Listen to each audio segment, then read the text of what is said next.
আজকে আমার এই ভিডিও পাসপোর্ট অফিস নিয়ে। মাননীয় প্রধান উপদেষ্টা, আপনাকে অত্যন্ত বিনয়ের সহিত বলছি, দেশের প্রকৃত সংস্কার করতে গেলে পাসপোর্টের অনেক সংস্কারের দরকার। তবে জনদুর্ভোগ অনেক কমেছে, সেজন্য আপনাকে অনেক ধন্যবাদ। একদম সহজ প্রক্রিয়ায় মানে পাসপোর্টে মানুষের বিড়ম্বনা হয়রানি খুব দ্রুত করা যায় এবং পাবলিকের টাকা দিয়ে পাবলিককে সেবা দিতে পারেন। আপনি চাইলে এটা ফ্রি করতে পারেন। আর যদি বলেন যে না, রাষ্ট্র এখন পরিচালনা করা এই মুহূর্তে সম্ভব নয় এই কার্যক্রম, তাহলে সেক্ষেত্রে বলবো আপনারা প্রাইভেট এজেন্সি অথবা যে ইউনিয়ন পরিষদের উদ্যোক্তা ইউডিসির মতো আপনারা আউটসোর্সিংয়ের মাধ্যমে 6 জন লোক নিয়োগ দেন। দৈনিক দৈনিক হাজিরার ভিত্তিতে 850 টাকা বা 1000 টাকা বেতনের ভিত্তিতে নিয়োগ দেন। 2 জন লোক নিয়োগ দেন, ওদের কাজ হচ্ছে ফর্ম যাচাই বাছাই করা।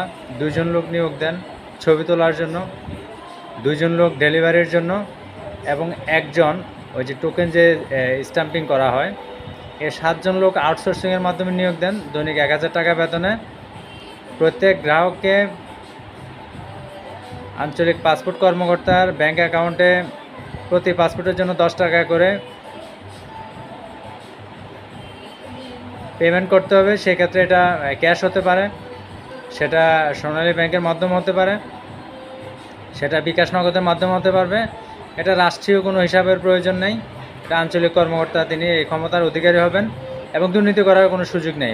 একদম বিলবোর্ড বড় করে গেটের মধ্যে লাগিয়ে দিলে প্রতি পাসপোর্টে 10 টাকা হারে নেওয়া হবে এবং এই 7 জন, এরা বাড়তি কোনো টাকা ধরার অধিকার নেই। একটা হেল্পলাইনের নাম্বার দিয়ে দিবেন, 1 টাকাও দুর্নীতি করার সুযোগ নেই। আর এই 7 জনের সুবিধাটা কি সেটা আমি যদি বলি, পাসপোর্টের যে মানুষের যে দৈনিক, আমি যেহেতু এনআইডির কাজ করেছি বা পাসপোর্ট অফিসে দেখেছি, 1200 থেকে 1500 লোকের একটা শিডিউল থাকে দৈনিক। তা আমি যদি এটা 1000ও ধরি, 1000 লোকের শিডিউলে দেখা যায় যে, যেমন আমি যদি কুমিল্লা পাসপোর্ট অফিসের কথা বলি, এখানে 2 জন লোকে মাত্র চেক করে। তো 1000 লোকে 2 জন চেক করতে গেলে কতটা সময়ের ব্যাপার আপনারা নিশ্চয়ই বুঝতে পারতেছেন, 5-6 ঘন্টা। তো সেক্ষেত্রে যদি আমরা এখানে আরও 2 জন লোক নিয়োগ দেই, তাহলে 6 ঘন্টা হলে 6 ঘন্টা অর্ধেক 3 ঘন্টা চলে আসবে, দুর্ভোগ কমে যাচ্ছে।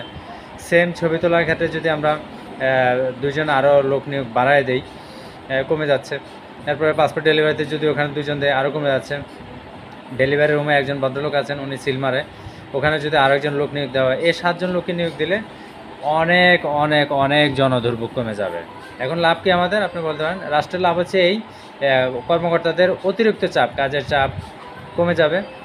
জনগণের লাভ হচ্ছে এই যে 4-5 ঘন্টা দাঁড়িয়ে থাকা 10 টাকার বিনিময়ে কোনো সমস্যা নেই। আর রাষ্ট্র চাইলে পাসপোর্টে যে আমি যে চালানের টাকা দিচ্ছি 5200 টাকা, 8000 টাকা, ওখান থেকে 10 টাকা রাষ্ট্র চাইলে ওখান থেকেও দিতে পারে। তবে এটা আমি বলবো একদম চুক্তিভিত্তিতে নিয়োগ হোক, দৈনিক হাজিরায়, যেন ওরা ওদের ভবিষ্যতে রেভিনিউর জন্য আন্দোলন করতে না পারে। এই কাজটা করতে পারলে অটোমেটিক জনদুর্ভোগ কমানো খুবই সম্ভব। আর এখানে দুর্নীতির আমি মানে 5%ও সুযোগ দেখি না যে এদেরকে নিয়োগের মাধ্যমে দুর্নীতি বৃদ্ধি পাবে।